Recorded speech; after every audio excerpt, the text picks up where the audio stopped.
Bonsoir à tous, merci d'être au rendez-vous pour un nouveau JT sur Monaco Info. Au sommaire, aujourd'hui, le gouvernement princier affirme son soutien à l'économie monégasque. Plusieurs mesures ont été prises pendant la crise sanitaire. Elles se poursuivent dans la durée. La directrice du travail, Pascale Palanca, nous éclairera à ce sujet. Ils ont profité du confinement pour tendre l'oreille en Méditerranée. Des chercheurs ont écouté pendant plusieurs mois les mammifères marins afin de mieux comprendre leur comportement. Quel impact a la pollution sonore sur les cétacés? Quels sont les premiers résultats de cette étude? Nous en parlerons avec celui qui est à l'initiative de cette mission, le professeur Hervé Glotin. Dans ce journal également, la reprise de l'entraînement pour les joueurs de la Roca Team. Mais avant cela, le point sur l'info avec Fabien Bonilla. Bonsoir Fabien. Bonsoir Émilie, bonsoir à tous. On commence en faisant un point sur la Covid-19 et le Royaume-Uni qui impose à la France, les Pays-Bas, Malte et Monaco une quatorzaine pour les voyageurs qui souhaiteraient s'y rendre. Cette liste de pays vient s'ajouter à l'Espagne et la Belgique qui devaient déjà respecter cette quatorzaine. Un isolement qui sera effectif à partir de samedi à 4 h du matin, heure locale. Un indicateur de l'aggravation de l'épidémie en France avec 2669 nouvelles contaminations en l'espace de 24 heures. La plus grosse progression depuis la fin du confinement. Paris et les Bouches-du-Rhône sont d'ailleurs passés en zone dite de circulation active du virus. Une quatorzaine, comme vous l'avez dit, qui prend effet le samedi 15 août, jour de l'Assomption, Fabien. Absolument, un petit rappel, la fête de l'Assomption célèbre la mort, la résurrection, l'entrée au ciel et le couronnement de la Vierge Marie. Les messes donc sont célébrées à Monaco avec les restrictions sanitaires en vigueur dans toutes les paroisses.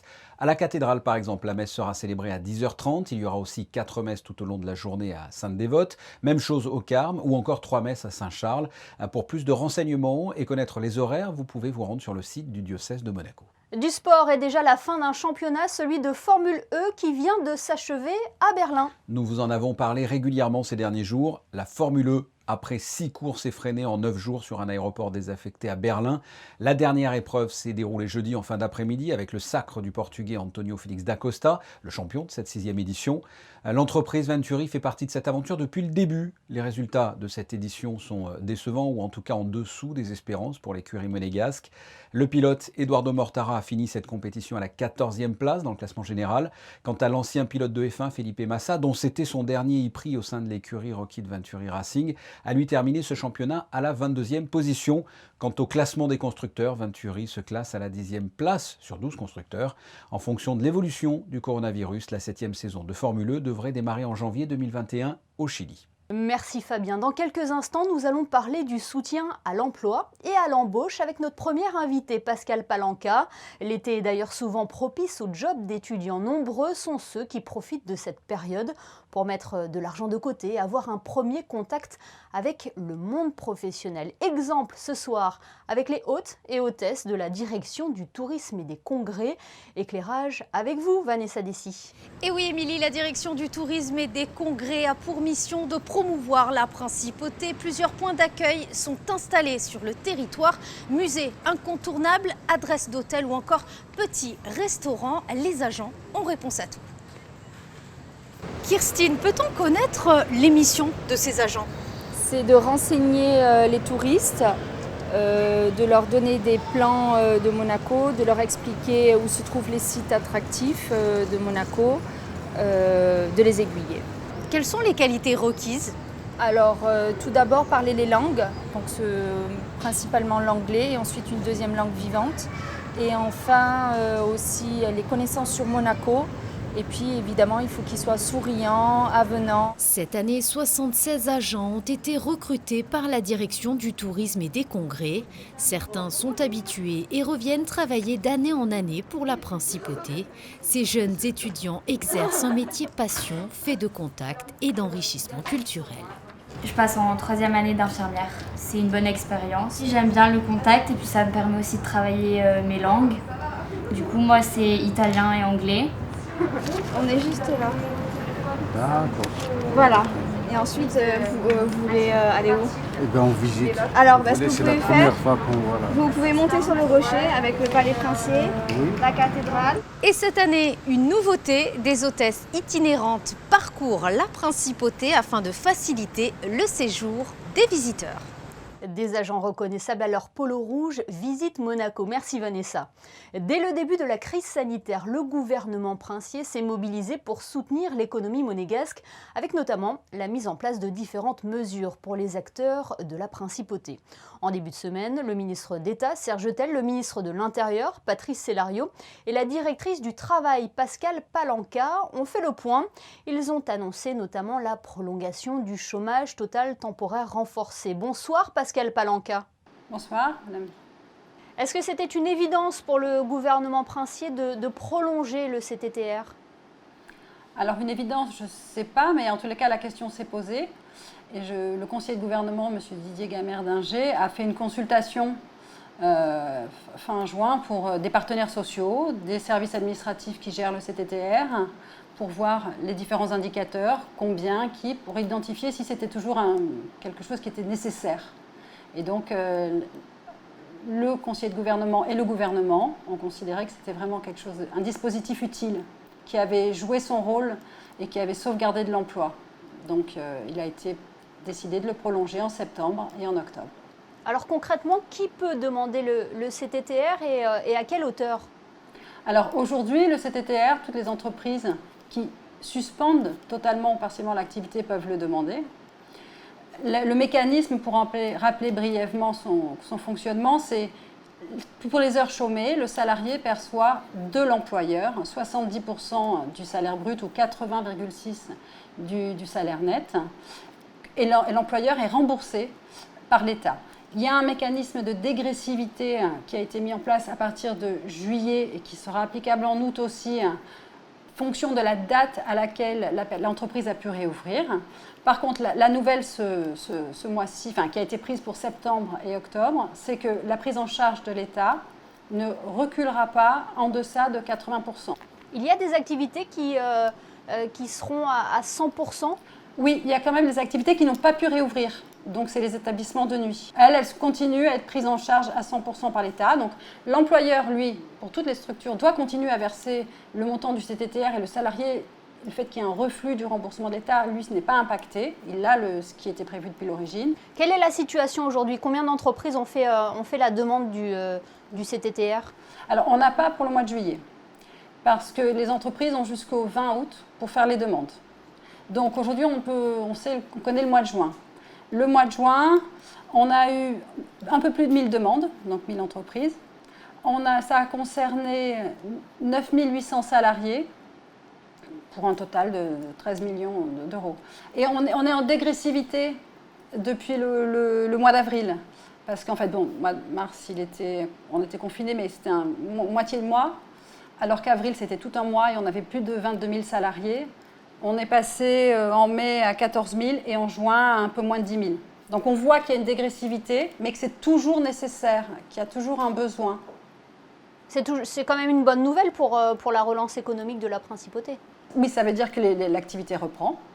Et qu'aujourd'hui, ce qu'on constate aussi, puisque les montants de CTTR remboursés diminuent aussi, c'est que le nombre d'heures chômées est beaucoup moins important. Aujourd'hui, on est des fois sur une CTTR qui est d'une semaine ou de quelques heures. On n'est plus sur un mois total ou ne serait-ce que 3 à 4 semaines sur une grande majorité des activités. Il y a de nombreuses entreprises qui ont eu recours au télétravail. Qu'en est-il actuellement? Alors ça, c'est la deuxième nouvelle qu'a annoncé le gouvernement. Pendant la période de la crise sanitaire, le télétravail assoupli a été mis en place. Les employeurs ont pu utiliser le télétravail de façon élargie, 5 jours par semaine, et sans avoir beaucoup de démarches à faire. Là, le gouvernement a annoncé qu'à la fin du mois de septembre, ce dispositif allégé, assoupli, prenait fin. Et les entreprises doivent appliquer le dispositif légal, parce qu'on a une loi sur le télétravail. Donc nous, on invite les entreprises à nous contacter là en août et en septembre pour pouvoir mettre en place le télétravail s'ils ne l'avaient pas fait avant la crise et faire les démarches. On parle d'emploi, Pascale Palanca, et l'embauche. Il y a des mesures également qui ont été mises en place? Une des mesures qui a été envisagée, qui a été prise, c'est d'élargir le stage de pré-embauche. En fait, jusqu'à présent, pour nos résidents et pour nos jeunes, donc qui étaient jusqu'à 25 ans. Il y avait la possibilité, quand le service de l'emploi identifiait qu'il y avait un besoin de formation d'un jeune, de lui permettre d'intégrer en stage une entreprise, d'être formé pendant 3 mois avec un paiement d'un demi-salaire par l'État. L'entreprise, pendant 3 mois, forme le jeune. Il y a une expérience et après il y a un CDD de 6 mois. Là on va l'élargir toujours à notre population de résidents qui sont allocataires Pôle emploi ou allocataires d'une aide publique du service de l'emploi. Et cette mesure, on va la coupler avec une autre, c'est que si l'employeur, au lieu de conclure juste un CDD de 6 mois, après conclut un CDD de 2 ans ou un CDI, il y aura un remboursement des charges patronales de la part du service de l'emploi. Merci beaucoup Pascal Palanca. Merci à vous. La Roca Team de retour aux affaires. Les joueurs de l'AS Monaco Basket ont repris aujourd'hui le chemin de l'entraînement. Une reprise ponctuée par les traditionnels tests médicaux et à l'effort. Ce retour sur les parquets était très attendu par les joueurs monégasques, mais aussi par le coach Mitrovic. Le reportage de Frédéric Elian. Il faut remonter au 10 mars pour retrouver la dernière rencontre officielle disputée par la Roca Team. Ce jour-là, Monaco affrontait l'Asvel à l'Astrobal avec Zvezdan Mitrovic sur le banc côté lyonnais. Quelques mois plus tard, pour le premier véritable entraînement collectif au stade Louis II ce vendredi, Coach Z est de retour sur le rocher, à la maison, avec la tunique monégasque sur les épaules. Demain matin, les joueurs partiront à Bormio pour le traditionnel stage de 2 semaines en altitude. Bormio is a perfect place, fresh, good condition, great hotel, everything, and of course we live together 2 weeks. This is absolutely new team, a lot of new guys, and we just wait for some guys. Now it's Brian will be tomorrow here. I think it's very, very important to be careful with the guys, especially after this COVID situation. Some guys do some. We need to be really with a very close contact with the medical staff and coaching staff. But we are always. I work my first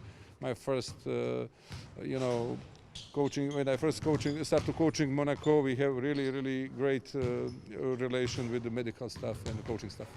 Avant de partir très tôt en bus demain matin direction la Lombardie, les joueurs ont enchaîné tests médicaux et physiques. J'essaie de me préparer au mieux parce que je sais qu'on a un stage le 15.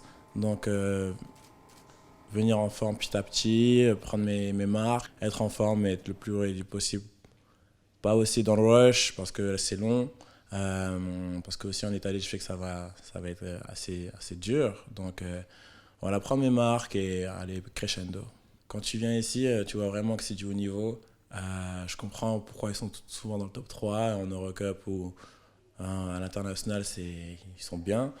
Voilà, c'est haut niveau, rigueur, excellence. Ouais, vraiment, on le ressent. Reste maintenant à construire la fameuse alchimie dans l'équipe, apprendre à se connaître sur et en dehors du terrain, créer des automatismes. Bref, poser les bases pour continuer à briller en Jeep Elite et en Eurocup cette saison. Et nous suivrons les joueurs de la Roca Team dans leur préparation à Bormio en Italie. Reportage à retrouver dès la semaine prochaine sur notre antenne. Coup de projecteur à présent sur cette mission soutenue par la Fondation Prince Albert II de Monaco. Une mission menée par des chercheurs dans le sanctuaire Pélagos afin de mieux comprendre le comportement des cétacés. Ils ont tendu l'oreille pendant le silence du confinement et ont écouté pendant 4 mois les fonds marins. Nous sommes avec l'initiateur de cette mission. Bonsoir Hervé Glotin. Bonsoir. Vous présentez cette mission comme une première mondiale. Qu'est-ce que vous avez appris grâce à cette étude ? En effet, c'est la première fois qu'on est capable de trajectographier, de suivre en 3 dimensions le déplacement de grands chasseurs, les teutophages, les cachalots, par 2000 mètres de fond, durant des heures entières et en groupe. Et donc, par ces drones, on a suivi l'activité naturelle de chasse en groupe, ce qui n'avait jamais été réalisé. Combien de temps a duré cette mission ? On a commencé la sortie en septembre-octobre. On a fait un trait d'arrêt au confinement vers mi-mars et on a repris 15 jours en fin mars-avril. Alors concrètement, comment vous avez pu écouter sous l'eau ? Comment on fait ? Eh bien, on utilise des hydrophones qui sont, j'en ai peut-être un sous la main, non, j'en ai pas ici, mais qui sont des sortes de micros, mais étanches. On les dispose sous la coque des drones et on laisse dériver les drones. C'est là où on est aussi assez original, c'est-à-dire qu'on a travaillé avec des plateformes mobiles qui permettent une écoute très propre, puisque le flux d'eau n'intervient pas sur le signal.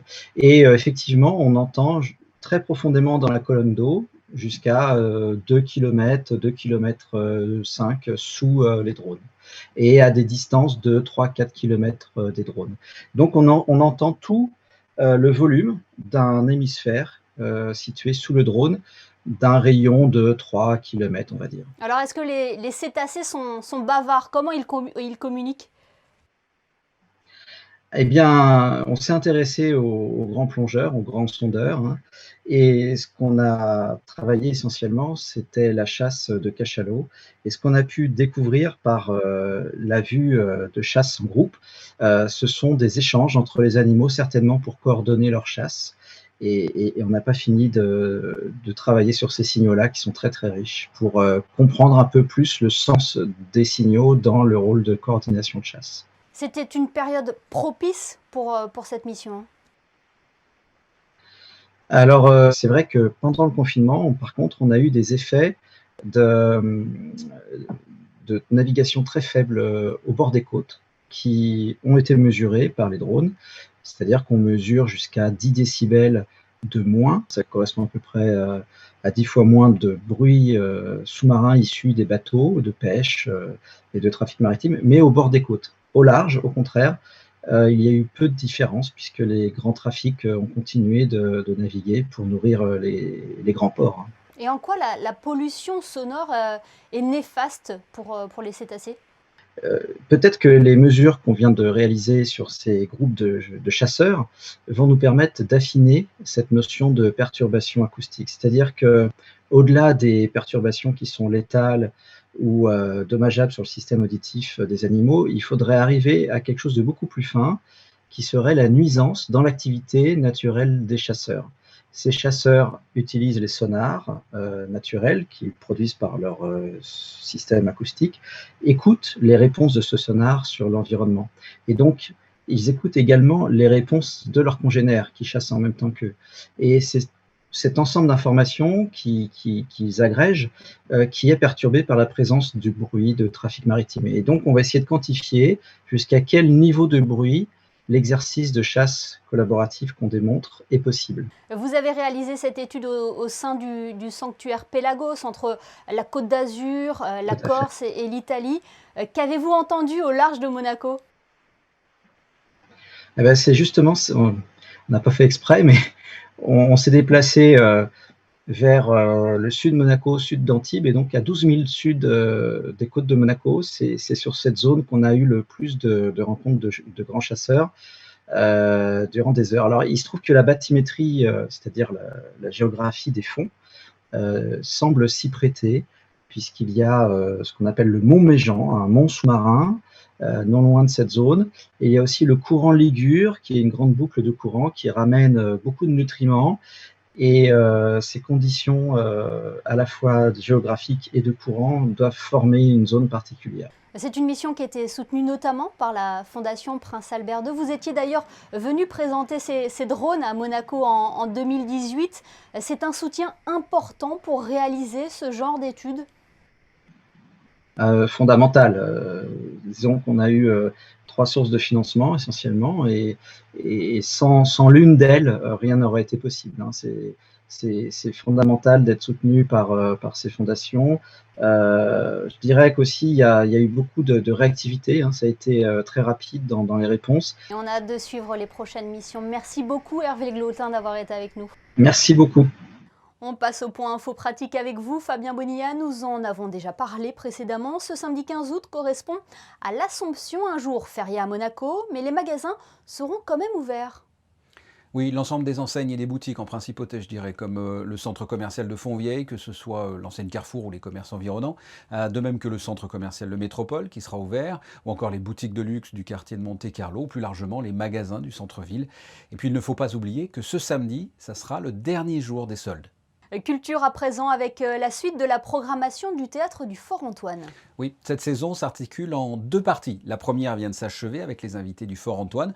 C'était tout au long du mois de juillet. En août, en revanche, on revient à une version plus traditionnelle, tous les mardis et vendredis, du 18 août au 4 septembre, avec la saison du théâtre à proprement parler. Première représentation, ce mardi, avec les femmes de Barbe Bleue. 5 monologues de 5 femmes sous l'emprise d'un homme dangereux. Pour tout renseignement et réservation, parce que c'est obligatoire, même si c'est gratuit, vous pouvez aller sur le théâtrefortantoine.com. Culture toujours, le 15e Festival international d'orgue débutera fin août.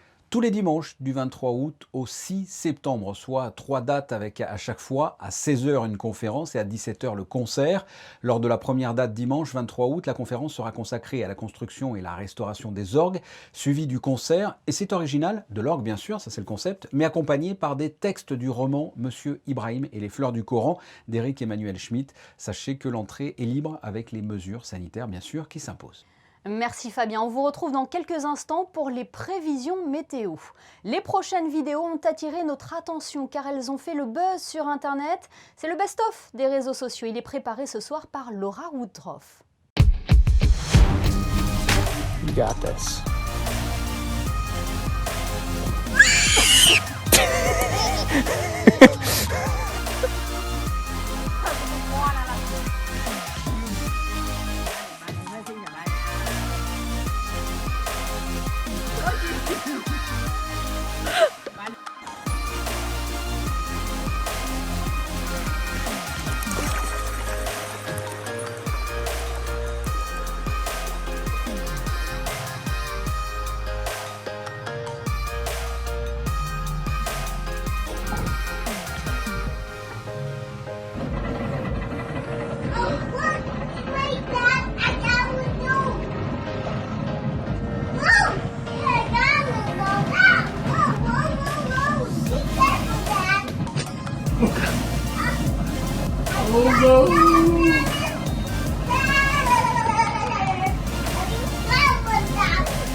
Voilà un qui a trouvé sa vocation. On retrouve Fabien Bonilla pour les prévisions météo. Fabien, quelle est la tendance pour la journée de samedi? Eh bien, nous aurons majoritairement du soleil. Il sera voilé par quelques nuages, mais rien de bien méchant. Quant aux températures, comptez de 22 à 27 degrés. L'eau sera, elle, à 27 degrés. Le soleil se lèvera à 6h35 pour se coucher à 20h34. Et ce samedi 15 août, nous l'avons dit, nous célébrerons bien sûr l'Assomption de la Vierge Marie. Et nous parlerons de la fête de l'Assomption demain avec notre invité, l'abbé Olivier Mathieu. Demain également, nous vous emmènerons pique-niquer dans les jardins du Casino de Monte-Carlo. On se quitte d'ailleurs en images avec les photos de ce dîner sur l'herbe. Photos signées Stéphane Dana. À demain sur Monaco Info.